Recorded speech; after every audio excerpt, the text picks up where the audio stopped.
Hurmatli do'stlar, hurmatli kuzatuvchilar, ushbu videoni diqqat bilan kuzatinglar va xulosa qilinglar. Hozirgi gapiradigan gaplarim, demak, tibbiyot sohasidagi yoki eko amaliyotidagi garantiya haqida. Garantiya berasizmi yokida sizlarda garantiya bormi deb juda ham ko'p bemorlar murojaat qilgan bemorlar, ya'ni ijtimoiy tarmoqlardan murojaat qilgan bemorlar so'raydi. Sizga borsam garantiya berasizmi davolashga yoki operatsiya o'tkazsam davolanib ketamanmi degan ma'noda. Bitta narsani tushunishlarini xohlardim. Tibbiyot sohasida garantiya degan so'zni o'zi yo'q. Bu garantiya texnikalarga berilishi mumkin yoki qandaydir jismlarga nisbatan berilishi mumkin. Lekin garantiya odam ustida hech qachon odam sog'ligi ustida garantiya bera olmaydi hech kim. Chunki odam zot mukammal yaratilgan, har bir organizm individual hisoblanadi, ya'ni o'ziga xos.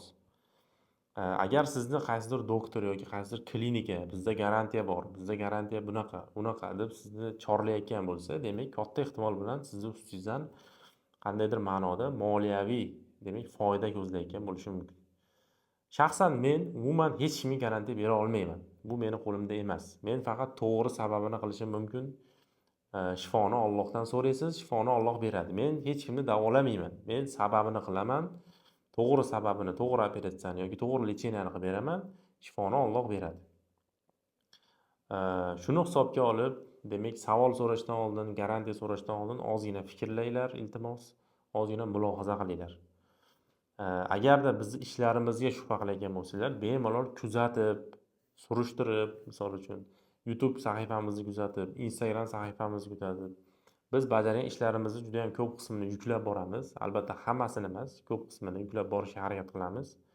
Agar shu kuzatuvlaringizga asoslanib, qandaydir ichingizda qanaqadir ixlos paydo bo'lgan bo'lsa, bemalol kelishingiz mumkin. Lekin garantiya degan masala bu juda ham noto'g'ri tibbiyotda. Demak, bepushtlik masalalari bo'yicha murojaat qilishingiz mumkin. Biz faqat to'g'ri sababini qilib beramiz. Shifo Allohdan. Sog' bo'linglar.